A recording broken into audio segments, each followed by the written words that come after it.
We've got just such a special treat for you. We all usually have a keynote speaker at these events, and we always try to find someone that has a direct connection with educators. We've had people that have graduated from school, we've had parents, we've had legislators that have worked in the schools, and tonight we have with us John Wright. Many of you know John. He's a graduate of Hickman High School. John is the founder of Rollins Reading Company, a not-for-profit organization. Has been working with Dr. Stiepelman and doing some other things at Grant Elementary School, and has truly been a friend. John, at the young age of 35, will be teaching at the University of Missouri School of Business this fall. In addition, he recently announced his candidacy for the Missouri State Legislature from District 47.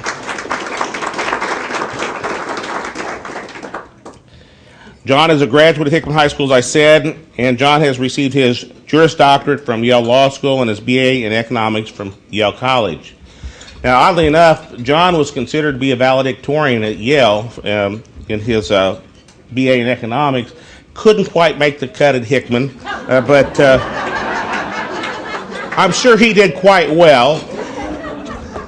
And John has told me from time to time that when he went from Hickman to Yale, that he was more prepared than many of his colleagues that came from the East Coast prep schools, and that may be part of his comments.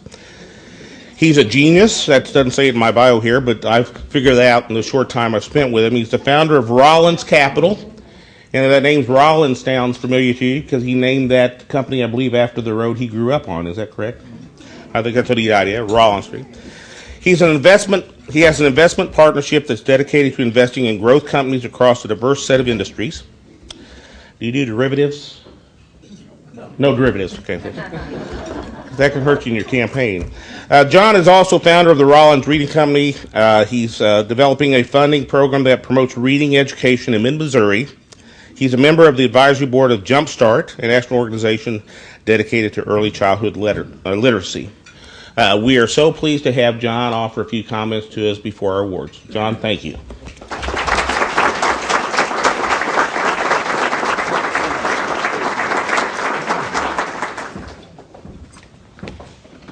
Dr. Belcher, thank you so much. Very kind. A couple of months ago, my friend Peter Stiepelman called me up, and he said, John, I have to ask you a question. What do you think of the principle of free speech? And I said, well, Peter, of course I'm for free speech. And he said, well, that's great. Would you like to give one? On the evening of April 12th? And I think he thought he had me boxed in. But like Brer Rabbit in the Briar Patch, as soon as he began to describe what this evening's event was, I felt like I had really won the lottery to be invited to participate. And as I see all my great teachers and good friends here in the room, I just feel so fortunate to be here. So thank you, Peter and Dr. Belcher, for inviting me. I can really think of no greater personal honor than to have this opportunity to express my thanks to the great teachers of the Columbia Public Schools. There isn't a week that goes by that I don't reflect on some little lesson or turn of phrase or bit of support that I gained from one of my teachers or coaches or principals here in Columbia. So more than anything else, I just want to say thank you. But before I proceed, I want to acknowledge Mrs. Jean Lewis and her late husband Ray, whose generosity make this event possible every year. As it so happens, the Lewises were across the street neighbors of ours growing up on Sunset Drive.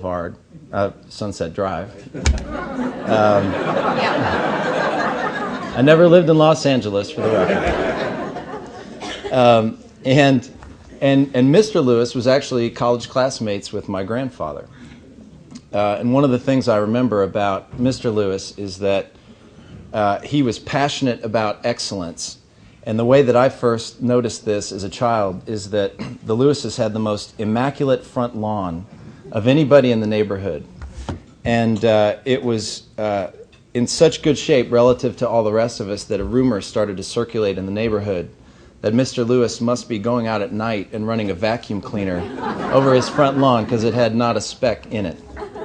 So it's only fitting that tonight, with their support, we celebrate excellence in another form. The Columbia Public Schools are very important to me and to my family. My mother, Sarah Riddick, was a teacher at Hickman for many years.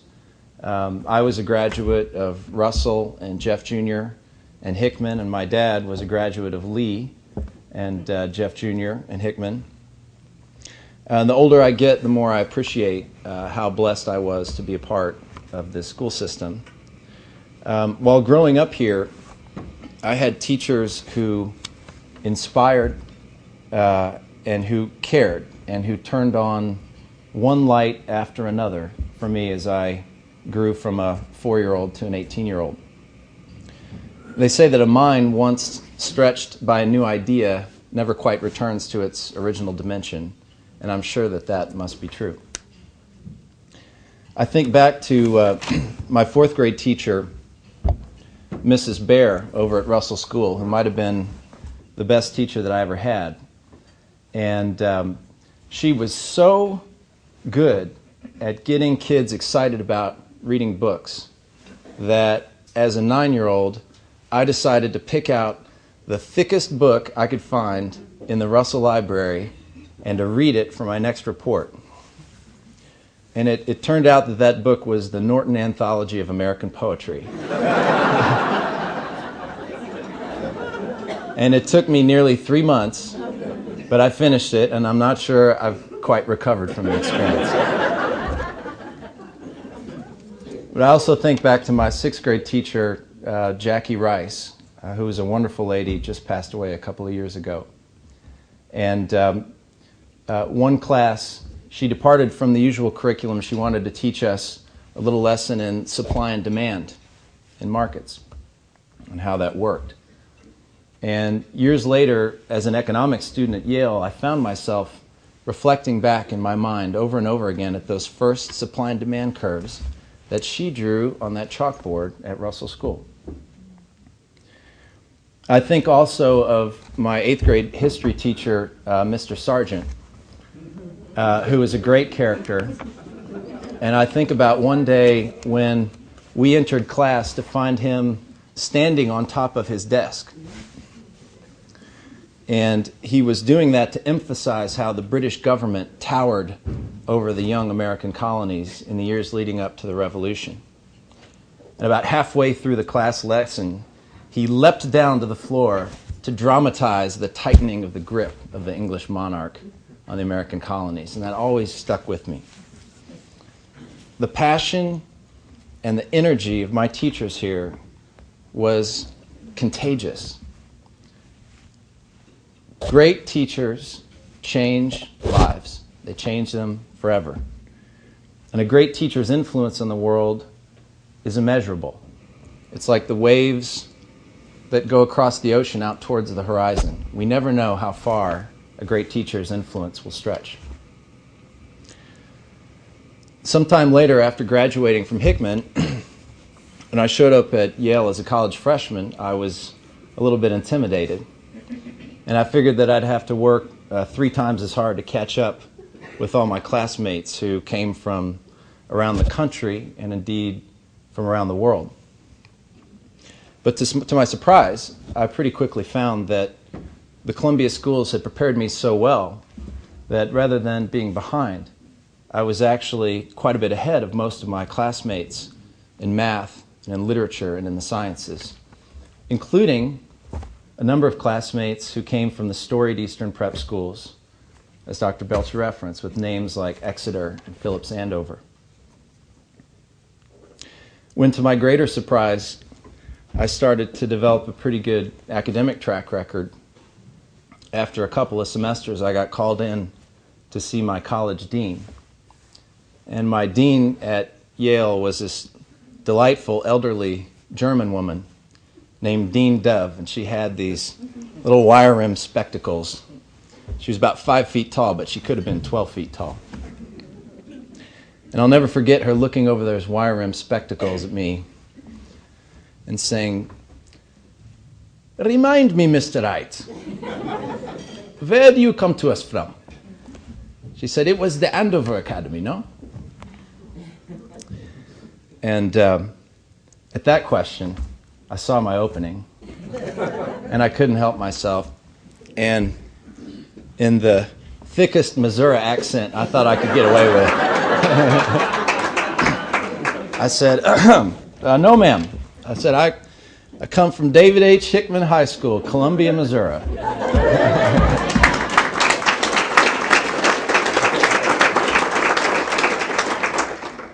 She looked at me and she said, "Hickman?" I said, "Well, I would say that they have helped you to a good start. You're dismissed." I had some extraordinary professors at Yale. Several of them were Nobel Prize winners. I even had a math professor who was a Fields Medal winner, which some people consider to be more prestigious than a Nobel because it's awarded only once every 4 years to a great mathematician in the world. What an honor it was to sit in Professor Zelmanov's math class as an 18-year-old in a room of 20 kids learning math from one of the great mathematicians in the world. But you know what? The best teachers that I ever had, the most inspired, the most caring, the most impactful on me were the teachers that I had right here at Russell and Jeff Jr. and Hickman. And Professor Zelmanov was a remarkable scholar and a very likable guy, but he didn't hold a candle as a teacher to Mr. Rawmiller, who taught me geometry over at Jeff Jr., or to Mr. Oldweiler, who taught trigonometry over at Hickman. When I was growing up in Columbia in the 1980s and early 1990s, the excellence of our public school system was so well established that it had long become a part of our community identity. If an out-of-towner asked, "What's Columbia like?" a typical response was, "Well, we're the proud home of the University of Missouri, and we have great public schools." Or sometimes in those days it was, "We're the proud home of the University of Missouri, we have a really lousy football team, but we have great public schools," and that was Columbia. That was Columbia. But as any accomplished athlete or artist or business person will tell you, greatness is not an entitlement. Rather, it's something that has to be earned and re-earned over and over and over again. And in fact, great schools become more difficult to sustain over time, not less. For one thing, success always tempts a community with complacency. We begin to forget how hard we had to work for our success in the first place, and we can become lulled into relaxing the intensity of our commitment. For another thing, the challenges evolve over time. The Columbia population has grown by more than 50% since I was a student here. Poverty rates are up, our infrastructure ages, budgets shrink, and we also face political obstacles. Missouri ranks 48th out of the 50 states in terms of state funding to education, which means that local districts really have to fend for themselves. Our challenges have never been greater, and the resources at our disposal have never been more stretched. But here in Columbia, we rise to the occasion. We understand the ongoing commitment that's required to maintain excellence. We have a superintendent who went out on the road and gave over 150 presentations to thought leaders around the community to explain the bond issue and the tax levy. And it passed. That's a commitment to excellence.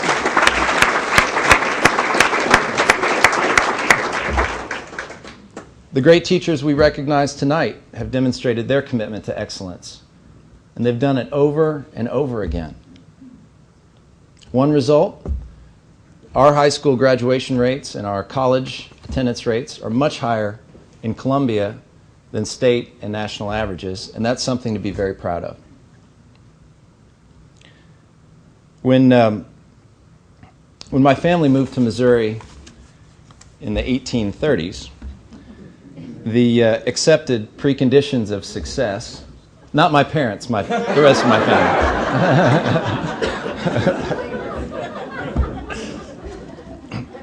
Well, back then, the accepted preconditions of success were 40 acres and a mule and a willingness to work hard.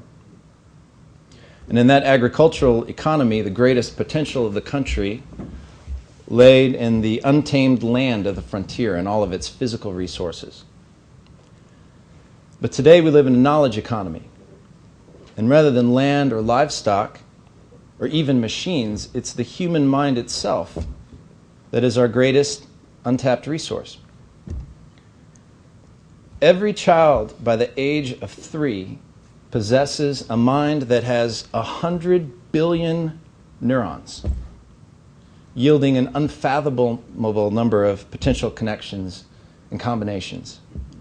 It's the most sophisticated instrument that ever existed on the planet. But today, across our country as a whole, much of that potential is still unrealized. 30% of our students across the country still fail to graduate from high school. And in many regions of the country, a child who grows up in a low-income family is more likely to end up in prison than to get a 4-year college degree. And in fact, we have more than 2 million people in our country in prison, and the vast majority of those folks never graduated from high school. These are terrible wastes, but they also represent a gigantic opportunity for us to do better in the future. The march of technology in the knowledge economy dictates that human minds and their latent potential are our new frontier and our greatest underutilized resource as a nation.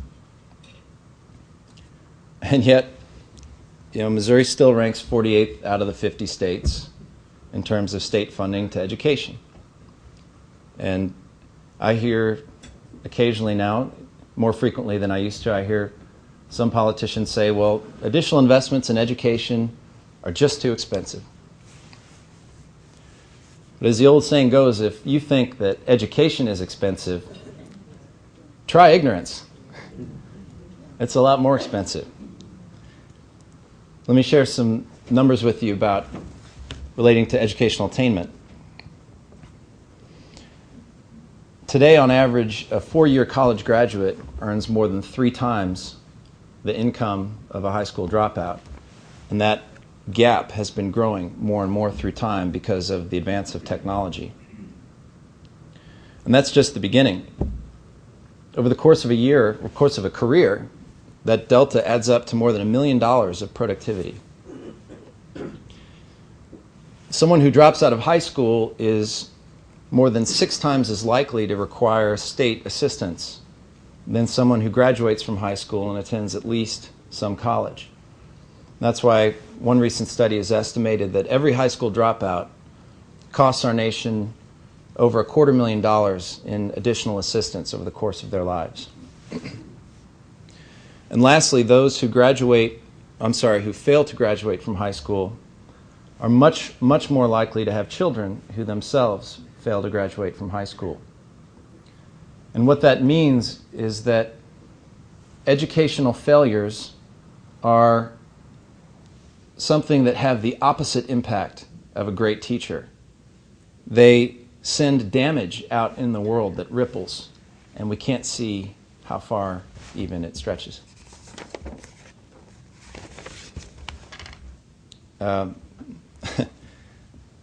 My grandfather used to say that we have a funny way of raising kids, that we spend the first months of their lives trying as hard as we can to teach them to walk and talk, and then the next 12 years trying to teach them to sit down and shut up. And fortunately, though, we've learned a lot since then about what it takes to promote positive educational outcomes. Research conducted even since I graduated from high school has advanced our understanding of the importance of early childhood education, full-day kindergarten, summer school, and after-school programs. And forward-thinking school districts like Columbia are starting to incorporate these lessons into how they operate. We now understand that a child who enters kindergarten at below reading level is much, much less likely to graduate from high school. So we now know that we have to start early and we have to maintain the intensity of our support through those critical early formative years. And that's the guiding principle behind the nonprofit organization that I started called the Rollins Reading Company. We know that if a child is empowered with basic skills and confidence at a young age, that child is much more likely to grow up into an adult who invents and produces and creates in ways that help all of us. We and I also have a very strong belief in the power of partnership. And we could not have a better partner than the Columbia Public Schools. I remember being a sixth grader at Russell and watching President Reagan's car drive by very fast on his way to speak at Hickman. And I remember we all knew, even as sixth graders, that he chose to come here in part to celebrate the excellence of the schools that we had. And even as sixth graders, we were proud of our schools at that time. And I've always been proud of our schools, but I've never been more proud of our schools than the last 6 months of working with Peter Stiepelman and Jack Jensen, with Dr. Belcher, with Dr. Matthews at Grant, with Beverly Bordoon. Their creativity, their willingness to try new things to solve problems, and their reflex towards reaching out and building partnerships throughout the community. These are skills of leadership that you are accustomed to seeing at the very best American companies, but you don't always see in public institutions, and it's been an amazing thing to see. And inspiring for me to know that we have not only great teachers, but we have great leadership in our school system today.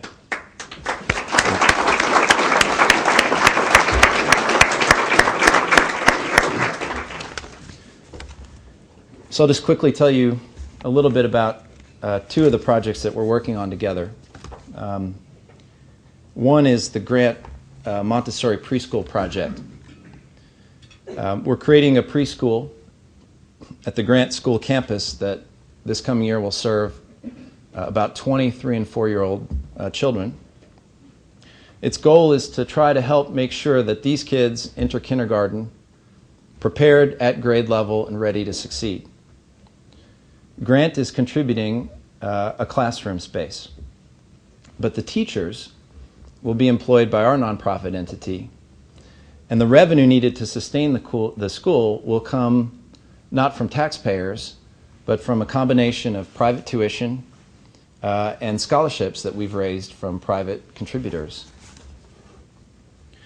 The Columbia Housing Authority has volunteered to help us with transportation, and Jack Jensen's group, First Chance for Children, has volunteered a staffer to help us with some of the paperwork. And so it is an extraordinary partnership in which we've consistently found that 1 + 1 equals much, much more than 2. And it's been a great reminder to me that it's not money that solves problems, it's people and it's partnership that solves problems. The second thing that we're doing at Rollins Reading is that we're providing a special reading instructor to Grant to work with kids who enter kindergarten through 2nd grades scoring in the bottom quartile amongst their peers in terms of reading levels. And our goal, which we have largely achieved in each of the last 2 years, is to help the majority of these kids reach grade level by the end of the school year. And in the future, this program will provide an additional layer of support to the graduates of our Grant preschool during their first few years in elementary school. In closing, I want to tell you about a new friend who I recently made at the Columbia Community Montessori, which is a preschool that was started down by Hickman High School by one of my local heroes, which is a fellow named Mike Gimkow, who's going to be our new preschool teacher at Grant. And my new friend is a young man who recently turned 3. And I won't tonight refer to him by his real name, but I'll refer to him as Robert, which is close. And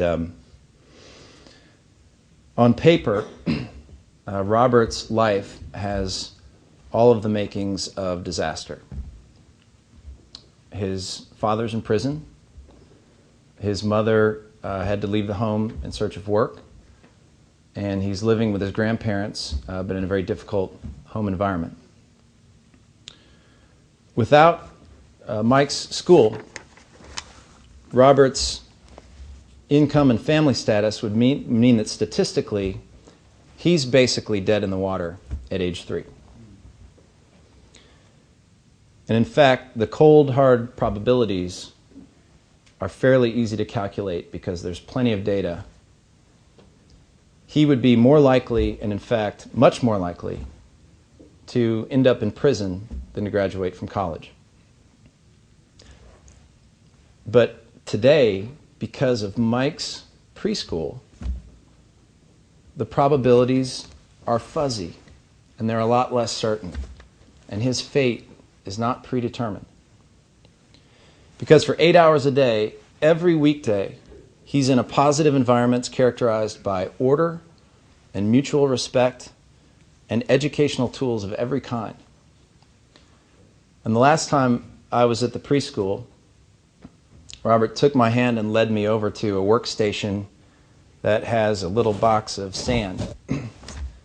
And again, this young man just turned 3 a couple of months ago. And he took his finger and he drew a capital letter R in the sand to show me. And I thought to myself, look at this 3-year-old boy. Imagine the 100 billion neurons in his mind that are coming to life, forming connections, transmitting signals. And who knows what magical combination of elements might lie inside of that growing mind. Who knows if that mind might house the gifts of a great engineer or architect or journalist or poet. The research tells us that the very best shot that he has of seeing, the very best shot that we all have of seeing what he is capable of, is that preschool and the public schools that follow immediately after. And as the generation that precedes him, what greater calling can we have than to do everything that we possibly can to help unlock the potential of that little mind? So we're here to celebrate the great teachers of the Columbia Public Schools. You are my heroes, and I thank you for the wonderful contributions that you make to our community every day. Thank you.